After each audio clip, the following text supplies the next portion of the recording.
Allergy asthma అంటే అనుభవిస్తే తప్ప అర్థం కాని బాధ. డాక్టర్ గారు, ఇది చాలా రోజుల నుంచి ఉన్నటువంటి ఒక సమస్య. డీజిల్ కార్స్ ఎక్కినా లేకపోతే బస్సులు ఇప్పటికీ ఉందనుకుంటా. మామూలు ఏ కార్లు ఎక్కినా కూడా వాళ్ళకి చాలా సిక్నెస్ ఉంటుంది. ట్రావెల్ సిక్నెస్ అనేది చాలా ఎక్కువ ఉంటుంది. కడుపులో తిప్పేయడం, వామిటింగ్స్ అయిపోవడం, ఇవన్నీ చూస్తుంటాం. పిల్లల్లో కూడా కంప్లైంట్స్ ఉంటాయి, పెద్దవాళ్ళు. ఇప్పుడు నేను కూడా నా కార్ ఎక్కి ఏదైనా నేను ఫోన్ ఏదైనా చూసానంటే స్టార్ట్ అయిపోతుంది. కడుపులో మొత్తం ఒక ఎగ్జిబిషన్ జైంట్ వీల్ నడుస్తుంటాం. రైట్. సో అలాగే కొంతమంది లిఫ్ట్ లో ట్రావెల్ భయపడుతుంటారు, ప్లస్ ఏదో సమ్ సిక్నెస్ ఉంటుంది. అట్లాగే చిన్న ప్లేసెస్ లో కూడా ఉండలేరు, ఊపిరాడదు, సఫకేషన్. అవును అవును, జనాల్లో చాలా మంది ఉండలేరు. ఇవన్నిటికి కూడా ఒకదానికి కూడా రిలేషన్ అన్ని వాళ్ళకు ఊపిరాడదు. ఈ ట్రావెల్ సిక్నెస్ అంటాం. సో ఇవన్నీ కూడా ఈ ముక్కు, ఈ చెవులు, ఈ బ్యాలెన్సింగ్ ఆర్గాన్స్ ఉంటాయి మనకి. సో ఇది కామన్గా ఈ ట్రావెల్ సిక్నెస్, మోషన్ సిక్నెస్ అనేది ఎలర్జీ ఉన్న వాళ్ళల్లోనే ఎక్కువ ఉంటుంది. ఇదే కొంతమందికి మైగ్రేన్ అంటారు, వాంతి అవుతుంది. మైగ్రేన్ లైట్ చూసినా, నిద్రపోకపోయినా, స్ట్రెస్ వచ్చినా, సో ఏది చేసినా కూడా వాళ్ళకు మైగ్రేన్ అనేటటువంటి ప్రాబ్లం కూడా ఉంటుంది. సో వర్టిగో ఇవన్నీ తిప్పటం రకరకాలు ఇట్లా తిరుగుతూ ఉంటుంది. వీళ్ళందరూ గమనించాల్సింది ఏంటంటే, మా ఇంట్లో ఎవరికైనా అలర్జీ ఉందా అంటే, తుమ్ములు ఉన్నాయా, ముక్కు దిబ్బడు ఉందా, సైనస్ ఉందా, ఆస్మా ఉందా, డస్ట్ అలర్జీ ఉందా, స్కిన్ అలర్జీ ఉందా, సో మాకు మెట్లెక్కితే ఆయాసం వస్తుందా, అది పడట్లేదా, ఇది పడట్లేదా అనేది చూసుకోవాలి. నాకు పొగబడదండి అంటారు అంటే నీకు అలర్జీ ఉన్నట్టే. నాకు డస్ట్ వస్తే 10 తుమ్ములు వస్తాయి సార్ ఎవరైనా అన్నారంటే ట్రావెల్ సిక్నెస్ ఉంది అంటే అలర్జీ ఉన్నట్టే. సో దీనికి కరెక్ట్గా యాంటీ అలర్జీ మెడికేషన్ కనుక వాడినట్లయితే ఆ ప్రాబ్లం అనేది తగ్గిపోతుంది. సో దీనికి బయలుదేరే ముందు కొన్ని రకాలైనటువంటి యాంటీ హిస్టమిన్స్ ఉంటాయి. ఆ ట్యాబ్లెట్ కనుక తీసుకుంటే మీరు ఎంత దూరం ప్రయాణం చేసినా కూడా వామిటింగ్లు కావు. దాంతో అవసరం లేదు, ప్రాణాలు ముందు తీసుకోవచ్చు. దానికి మూల కారణాన్ని మనం అడ్రస్ చేయాలిగా.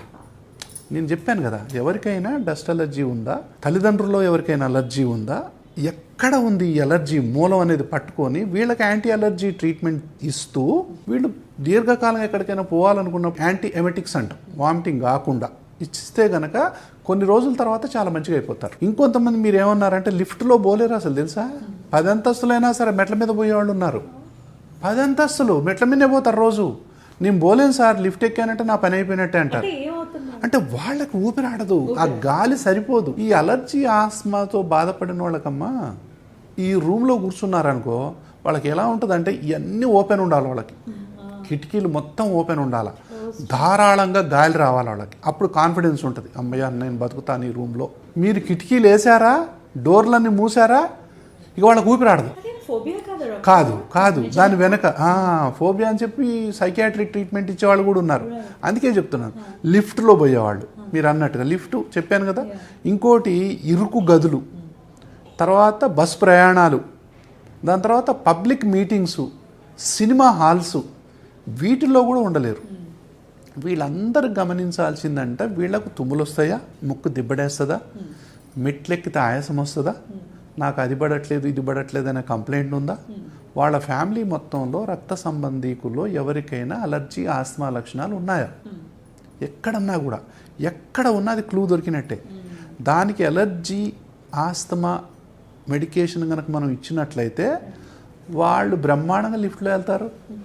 ఎంతమంది జనం ఉన్నా వాళ్ళకి ఏం కాదు, ఎంత ఇరుకు గదిలో పెట్టినా ఏం లేదు. కొంతమంది తెలుసా మీకు, బాత్రూంలో తలుపులు ఓపెన్ చేసి స్నానాలు చేస్తారమ్మా.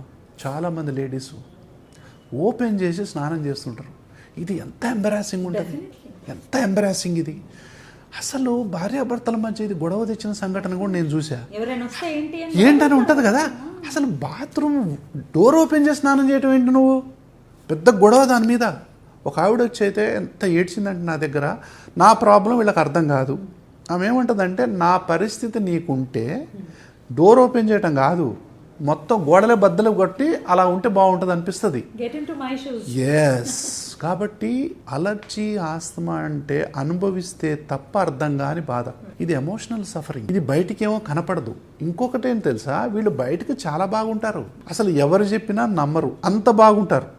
మంచిగా తింటుంటారు, మంచిగా అన్ని పనులు మంచిగా చేస్తుంటారు. కానీ చేద్దామంటే నీరసం, తర్వాత ఏదో ఒకలాంటి అలసట, ఫెటీగ్ అంటాం. ఫెటీగ్, తొందరగా కలిసిపోతారు. కూర్చొని మాటలు చెప్పానంటే చాలా బాగా చెప్తారు, పని చేసేసరికి అలా ఆయాసం వస్తుంది. ఏమంటారు తెలుసా, బాగానే తింటావు కదా, పని దగ్గరకు రాగానే ఎందుకు అట్లయితావు నువ్వు అంటారు. ఏం చెప్పాలి వాళ్ళు? సమాధానాలు చెప్పలేరు. సో దీనివల్ల కొన్ని కుటుంబాల్లో విపరీతమైనటువంటి గొడవలు అవుతాయి.